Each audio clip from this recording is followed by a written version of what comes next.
Hello everyone, SableyeVGC here and welcome back to the channel. Today we are back with another World Cup match analysis.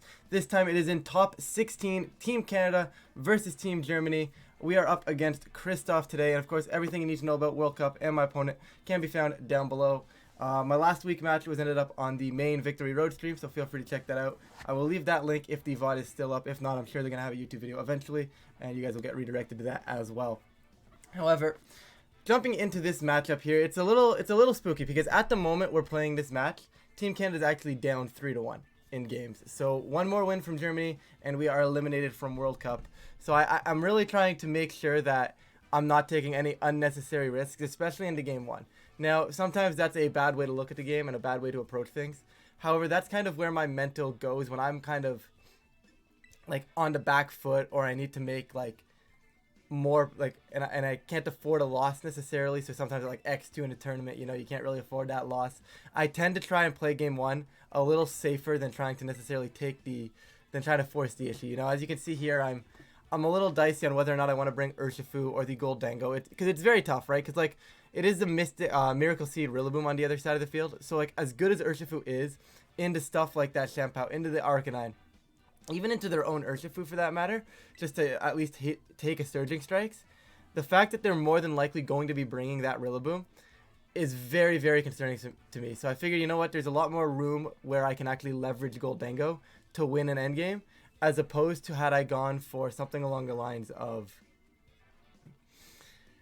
the Urshifu, where all of a sudden they're gonna have a little bit more pressure in forcing me to switch, and I don't think I can afford that in this case. Iron Hand's Roaring Moon is an incredible lead into their team. It gives me a lot of options, and like I said, I just close out the end game with exactly what I'm looking for. They actually go Rillaboom Fluttermane, and this was the one lead I was concerned about going into this one. When I locked this lead in team preview, I'm like, if they lead this, it's very annoying, but it should be cyclable, right? Obviously they are booster speed Flutter, and we actually get to see what's going on with their Fluttermane right now, whether it's booster speed or booster special attack, and this is what I'm happy to see. It does end up being special attack, which definitely caught me a little bit off guard.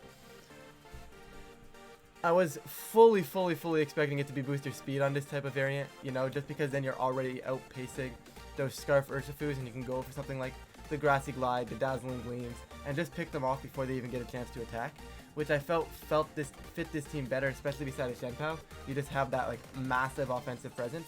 Obviously, they went special attack, completely fine, can't argue that. And here I'm making a very safe play of just, you know, pivot into a Moongus, protect my Roaring Moon. It gets around to Fake Out. They should be going for a Fairy move. If they don't go for a Fairy move, I mean they've got me. They've called my bluff, but they should be going for a Fairy move here. It hits both targets. Obviously, I cannot tear it out of both targets. So there's really no reason for me not to drop the Fairy move here. To expect the Fairy move, I should say. Excuse me there. But basically, you're going to see the Terra Fairy, which I'm actually super happy about, because seeing the Terra early on the Fluttermane, once again, it's one of those things where I don't have to worry about a Terra Grass Rillaboom. I don't have to worry about a Terra Ghost Shenpao. You know, I don't have to worry about any of that moving forward. I can now also fake out the Fluttermane if I so choose when I bring it back in. They do crit the Fake Out, but that's negligible in the long run here. It's like, okay, it sucks, but after a turn and a half, I'm going to get the Grassy Terrain to heal me back up. It's a little annoying, but it's not like, it's not the end of the world. You see Amoonguss take that Dazzling Gleam incredibly well. And at this point, I'm feeling very good, because if they want to kill Amoonguss, they actually have to double it. And this is one of those ones where I feel incredibly safe to just spam attacks, right? If I go Terra Flying Acrobatics, I do one-shot the Fluttermane, and that forces them to switch Arcanine in onto one of the two slots. And because I'm forcing an Arcanine bring in, I'm allowed to basically just click Spore into the Rillaboom slot, because if they're going to keep their Fluttermane alive, well, the Acrobatics is still going to take 50%, and then the Arcanine is going to sleep. They have no E-Speed. If they switch their Fluttermane out, the Arcanine takes a little bit of a hit, and the Rillaboom isn't really putting on any pressure, and I can cycle out of that next turn. So this felt like a very safe Spore into that Rillaboom slot. It felt like it just felt like very linear on my end as to what they could do. Right, and that's what Amoonguss does, and I think that's why Amoonguss has been so good for so many years, because it just forces your opponents to play in certain ways that they don't necessarily want to have to play, because they have to respect the Spore. And you see right here, they actually opt for the Protect, which I think is an incredible play, maybe expecting me to Spore the Fluttermane slot, which, once again, that's exactly what I'm getting at. That's what the Amoonguss does. right? They're now scared of Amoonguss taking down their Flutter Mane here. So I get the free turn where they protect. I don't have to take any damage on my Roaring Moon, and I get that Spore on Arcanine. I could not be happier in the position that I'm in at the moment. Now it's, does Rillaboom come in? Do I just launch an attack anyways? Do I Side Puff? Do I Spore again? Do I reset my Amoonguss? And honestly, I'm going to be honest, I don't remember what I did here. I'm pretty confident I just sent an attack into the Flutter Mane and put it to sleep as well, because if they tried to switch into something that would resist the Spore, right, like the Rillaboom, it was going to get shredded. And if they don't switch into the Rillaboom to eat the Acrobatics, well then they're switching into something else, and that something else is going to be taking a nap. So here I felt very, very safe in saying, hey, your Flutter Mane or something in this slot is going to be taking a nap here, or at least dying, or coming very close, right? Because like I am -1. I don't think I get the kill on Rillaboom, but you do get the big acrobatic stairs. You see them leave Flutter Mane and they correctly go for the Shadow Ball. And I'm going to be honest, as a special attack boosting Flutter Mane, I was not expecting that. I did not expect it to do basically 50%, because I know the spec Shadow Balls from Flutter Manes tend to do around 50-ish. So seeing it do about 50-ish from the booster special attack was, you know, a little bit of a surprise to me. Obviously, I felt comfortable I was going to live it regardless. But it did a little bit, it definitely caught me off guard with the, yeah, this is going to potentially blow me back now. But once again, I have the free attack, right? I have a more than free attack to just absolutely launch into this Flutter Mane slot. Guaranteed to take a turn of sleep. If they want to switch out, Rillaboom is their best switch in. And this is a free switch in for me. Into my Iron Hands, give me a little bit more positioning moving forward. And I think that's one of the big things here. Because I could leave Amoonguss on the field, but it's doing absolutely nothing. I could bring in Goldengo, but it also doesn't really give me much board state for the next turn. Here now it gives me the ability to switch in Iron Hands and actually push Fake Out pressure moving forward. So you see they're going to Rock Slide here. Perfectly fine with that. Rock Slide miss into the Iron Hands. Not too big of a concern. Once again, I probably heal that back up with the grassy terrain. And now we see the Arcanine Choice Band locked into Rock Slide. You know what time it is now, guys? Goldengo time.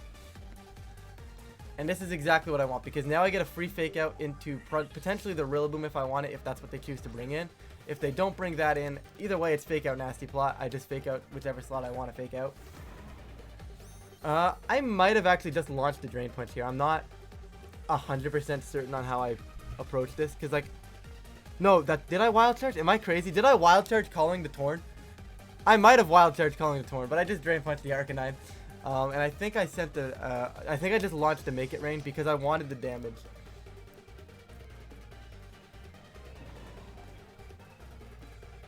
No, I didn't. Update, I didn't.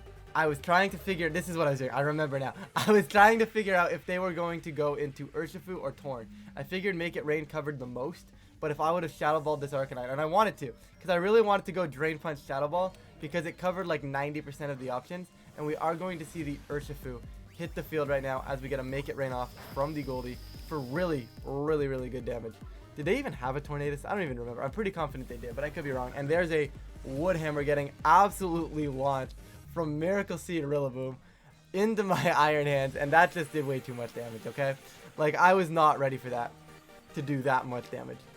Obviously, Iron Hands getting a little bit of a health back, but we are very much so still in range of dying to another attack from this monkey. Now, it's a little bit of back and forth here because I still have the pieces to win this game, but I will admit it's not looking good, right? I need to figure out where the Urshifu goes. We see the terrain end, which should, in theory, allow Iron Hands to survive a Wood Hammer. We also have the opportunity for Goldengo just to kill Goldengo before the Wood Hammer comes off. So I decided to switch into Amoonguss, figuring that the Urshifu doesn't want to take any sort of risks of hitting into my Iron Hands here. It probably wants to, if it does want to take that risk, Amoonguss comes in. If it doesn't want to take that risk, it's probably a Protect or a Pivot out into the Arcanine, both of which I'm fine with because my Make It Rain is just going to get damage off. Yes, I'm -1. It's a little less than optimal, but taking a piece off the field, in this case, was trying to be the Rillaboom. I was trying to say, you know what, let's take the Rillaboom off the field. It feels really good. Unfortunately, they do get it. They are ahead of me on that one. They get the Pivot into Arcanine, which is an incredible play. And they get, not only do they get the Arcanine on the field, they get the Arcanine on the field as my Amoonguss is coming onto the field, which now leaves me in a very ugly position because obviously the Urshifu is on the field. Urshifu, in my opinion, I believe it clicks, yeah, they just launched the strikes into Goldengo, which is the correct play, right? They just want to get their damage off where they can get it. And this becomes a very, very ugly turn. So basically what can happen here is they can choose to save Rillaboom. Sorry, they can choose to save their Urshifu from a Shadow Ball. They can choose to just click Flare Blitz because I could redirect, right? And I don't actually know the speed tiers between the Urshifu and the Arcanine right now. And that's where this gets very, very ugly, is I have to figure out what their game plan is. Do they want to bring in Rillaboom to reposition Fake Outs? Do they want to click Flare Blitz into my Amoonguss for the kill? It really just comes down to how they want to go about playing this. And I think I opted for the Rage Powder. They were actually, were they Scarfed? Sorry guys, I recorded the, I had this battle a couple days ago before the recording. I believe they were Scarfed. I probably should have done a little bit of a refresher before I got into it, but I believe they were Scarfed on the Urshifu. And that, yeah, yes, they were. I can confirm that 100% they were Scarfed. So now basically I can say I can redirect the Surging Strikes if they want to go for it. But I also need to just keep putting pressure on the field because I need to get this game to a 2v2 where they can no longer switch out of Fake Outs. So the Rillaboom comes onto the field, and this is why I click Make It Rain. I'm like, yes, I'm sacrificing my Amoonguss right now, but I'm sacrificing my Amoonguss in order for them to take Flare Blitz Recoil, in order for them to take Rocky Helmet Chip, and in order for them to take big damage from a Make It Rain. This should at the very least bring them into range of a Fake Out on the following turn, or at the very least a Fake Out into another Make It Rain. It's still a little ugly, but we do get the call right. Not that there was too much of a call to make. It's really just a question of if I wanted to fully commit to it or if I didn't, right? And we do see the Arcanine get hit pretty low from all that recoil. Make It Rain is going to come on out, and it is going to clear the board. At this point, it's a Fake Out Shadow Ball away from winning the game. The Urshifu does not have enough HP or the ability to target both slots. This game is officially over. Or it can't protect off the Fake Out either. And Gholdengo at this point is just going to actually get a good chunk of leftovers. And this is exactly what we want. So obviously not the game one I was really expecting. I'm going to be honest. I was expecting more of a faster approach from my opponent. Like they went with the more like balanced approach with like the Flutter Mane lead with the, you know, and then the Urshifu in the back, rather than just kind of saying they're going to come in and they're going to send massive damage, which is what I was expecting them to do, is just to walk in and send massive damage. But they did go with a little bit more balanced approach. Thankfully, we were able to win that. I guess you can call it a pivot game. There was some key turns, I believe, like that turn where they faked out on turn 1, or they protected. The turn they protected on the Amoonguss. That's what I was looking to say. The turn they protect the Flutter Mane to prevent Amoonguss from going down, and I got the Spore on the Arcanine on the switch in. That was a massive momentum changer for me, and we just move on from there. Now we're gonna go into game 2. Going into game 2, I am very confident in my eyes of them going. They're gonna go for the Tailwind mode now. Right, they lost that game because I was just the faster piece more often when they didn't want me to be the faster piece, and then their faster pieces weren't actually doing anything because I either put them to sleep or something like that. So I figured we're gonna see a Torn lead, and I was expecting maybe like a Torn Rilla or a Torn Ursh, and I figured Amoonguss Gholdengo really capitalizes on that. Trying to figure out if I do want to have Roaring Moon in the back. I do opt for it. Do I? I think I do. I'm pretty confident I bring Roaring Moon. I know I'm making that hover right now, but I'm pretty confident I bring the Roaring Moon, and it's simply because I am very confident they are bringing Tornadus. It's now a question of where does Roaring Moon hit the field to match their Tailwind, right? Obviously, I think there's definitely opportunities for that. Like if they can go Tailwind and I end up in front of a Rillaboom and a Tornadus, I'm getting a Tailwind to match, and that's exactly what I'm looking for here, right? I don't think this last slot is super important, but it's definitely one of those things that I can come in and bring in. And if I need to take a hit with something and I need to sacrifice a piece, they achieve the same thing, only Urshifu doesn't do it as much because Urshifu doesn't pressure back the Tailwind, right? So Roaring Moon, if it needs to come in, eat a Surging Strikes, it can do that. If it forces out them to click a Close Combat as well, it feels pretty good. But we're going to see a lead here, and it's actually going to be the Flutter Mane and the Tornadus. And this is where it gets a little concerning, because I do obviously, they're just going to set Bleak Wind Storm and Shadow Ball. They're just going to launch attacks, and they've now forced me to Terra immediately. There's not a whole lot I really want to do here, but you know what? This is Rage Powder Nasty Plot. This is what I said I was going to do in the face of the Tornadus, and there's really no reason for me not to. They could always miss a Bleak Wind Storm on the Amoonguss, and if they missed a Bleak Wind Storm on Amoonguss at any point, I feel very confident that Amoonguss is actually going to take another turn, knowing that Flutter Mane is going to be faster than the Torn as well. It gives me tons of options to just be able to maneuver this scenario. So we're going to get the Terra up, and I believe they do just launch the Bleak Wind Storm and a Shadow Ball. There's really no reason for them not to click that button. So, you know, they're going to click it correctly. We're going to Rage Powder. They're going to Shadow Ball, Bleak Wind Storm. Goldengo, of course, going to not take much damage here, and we're going to be in a very good position. I actually believe I dodged the Bleak Wind, but Shadow Ball comes out, does just under half, as we see. And there's the Bleak Wind. I was kind of hoping they would have missed the Amoonguss, because had they missed the Amoonguss, I would have been super safe to just send to Make It Rain next turn. Unfortunately, they do miss the Goldengo, which once again, very fortunate for me. Just dodging in general is very fortunate, so I'm not going to pretend that I'm not getting a little lucky there. But once again, the little bit of chip damage Bleak Wind is doing to Goldengo, at the end of the day, could come back. But with all the turns of where I can just protect and get another turn of lefties, presuming they have Rillaboom in the back, I still get my terrain recovery as well. It feels all in all a little bit better in this regard. Right, like it doesn't really matter. It's not like a huge thing. So here I'm actually calling, and I'm expecting them to just say, I'm going to sacrifice Flutter Mane. And by expecting them to sacrifice Flutter Mane, I think they're actually going to click a Rain Dance to set up an Urshifu in the back. Because if they do that, right, and they force me to get rid of my Amoonguss, they get the Rain Dance, they sacrifice Flutter Mane, they bring in Urshifu, there's not a whole lot I can really do versus that. They're actually in an incredible position right there. So fortunately, I did end up sporing the wrong slot. I didn't consider the fact that they were just going to try and Tailwind first to set up for a future endgame, because now they can Tailwind and Rain Dance if they wanted to. They probably should just launch a Bleak Wind. Regardless though, I have a safe Make It Rain, right? Like the Make It Rain is still safe. They didn't kill my Amoonguss, which feels incredible. And there's the Dazzling Gleam. Like you see, minimal damage onto Goldengo, and Make It Rain is just going to clear the board here. We're going to see the Torn probably click Bleak Wind Storm again. And once again, just a little bit of damage into Goldengo, but like I said before, I can heal that up. Here's the Bleak Wind coming out. Goldengo, not too big of a deal. Obviously, if I did get hit by that initial Bleak Wind, it would have been a lot lower. But like I said, we just get the double knockout there with the Make It Rain, and that's exactly the position I was looking for. Obviously, now we have some work to do. I have to find a way to either match their Tailwind or force them into a position where I can stall out their Tailwind. Right, I either go Iron Hands or I go Roaring Moon here. There is no in between, right? I have to. Do I think that I can stall out their Tailwind, or do I think that I can match their Tailwind? I'm still under the impression there is an Urshifu in the back. I'm expecting Rillaboom Ursh in the endgame here. Arcanine didn't really achieve too much for them, but unfortunately, I do get that wrong, and it is going to be the Arcanine and the Rillaboom, and this is where I felt a little bit more pressure, because now they obviously have Fake Out pressure.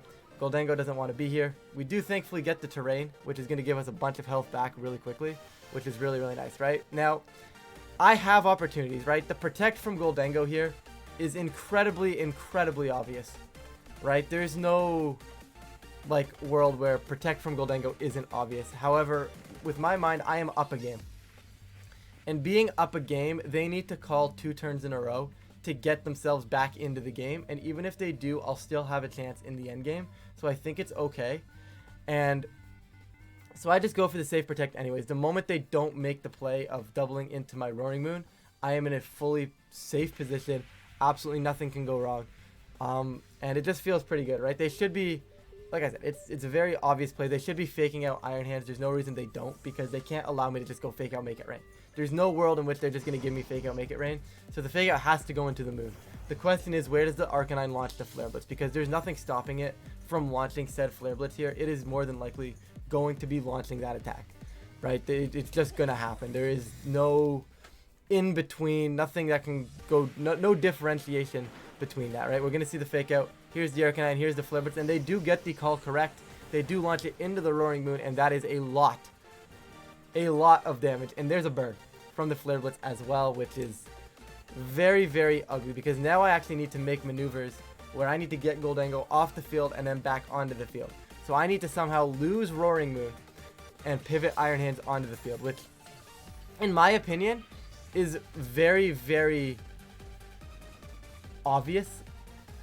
But I also think I might be okay, because the way I look at this is they're going to either double Goldengo on my Iron Hand switch in, and I'm going to get a Tailwind off, or they're going to make sure they stop the Tailwind, and Iron Hand is going to make it through the turn. So I'm either going to have a Goldengo in Tailwind on the next turn, or I'm going to have a Goldengo beside Fake Out next turn. Best case scenario, if whatever, they do something crazy and I end up with both, but that's never going to happen, right? I am fully expecting them to take down my Roaring Moon right now. There is zero reason for them not to go after that slot, right? Yes, Goldengo is technically, in theory, the threat.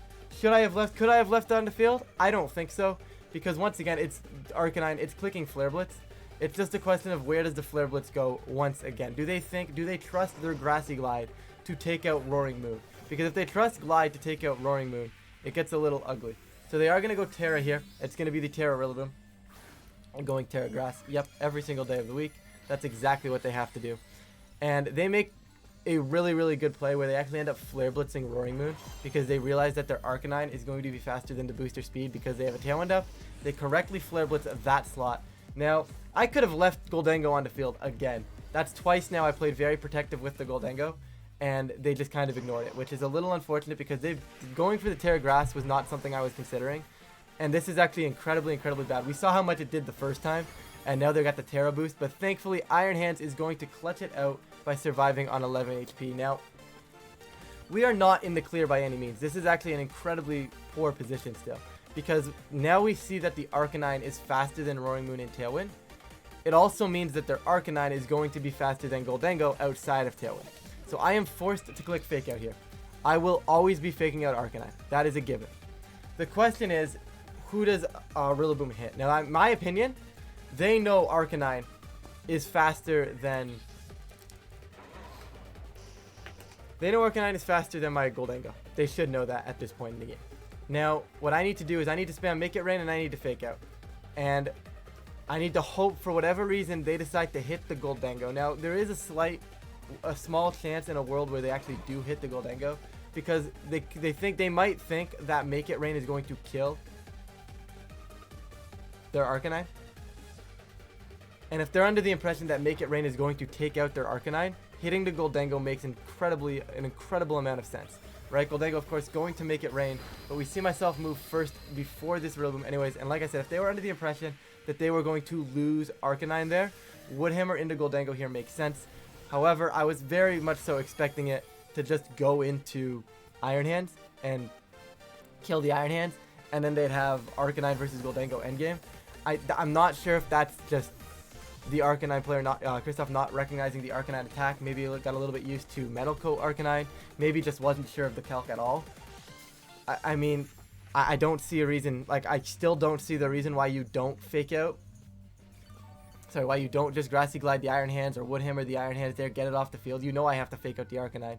That play felt a little weird, but I'm not going to complain. I will take it. It is a two-player game. I wouldn't mind. Like, I would definitely like to know what Christoph was thinking with that play. Like it just feels like they were trying for something. Maybe they were. Yeah, I don't. Unless they were thinking that maybe I was gonna fake out the Rillaboom, but I had no intentions of faking out the Rillaboom and just letting a Make It Rain happen. That never felt like it was gonna win me the game. So like either way, we'll definitely get that end game. It was not. I don't think it was like the cleanest played game on our end, but it was enough to win game 2. And I think the big turnaround points in that game were the 2 turns I played incredibly passive with my Goldengo, and playing passive with the Goldengo allowed them to crawl back into the game. Because I had a very good start to that game with that double KO. The 2 turns I played passive with Goldengo allowed him not only back into that game, but to be in the driver's seat. I thought, before those turns happened, I felt that I could play safe and I'd still be okay. I was very wrong. I played a little bit too safe and I got punished for it. Thankfully, it didn't punish me in the long run because I'm still not sure if that targeting on the Rillaboom is still a little bit questionable to me. But with that, thank you all so much for watching. We are going to get on out of here. This does put Team Canada back in a chance for to advance from top 16. We're still down 2-3 for the week, however, so couple of the matches still to seal this one's fate. But with that, we're going to wrap up today's video, guys. Thank you all so much for watching. If you do enjoy, feel free to leave a like and subscribe. It really does help with the channel, and of course, I really do appreciate it. With that, though, thank you all so much again for watching, and I will catch you all in a future video.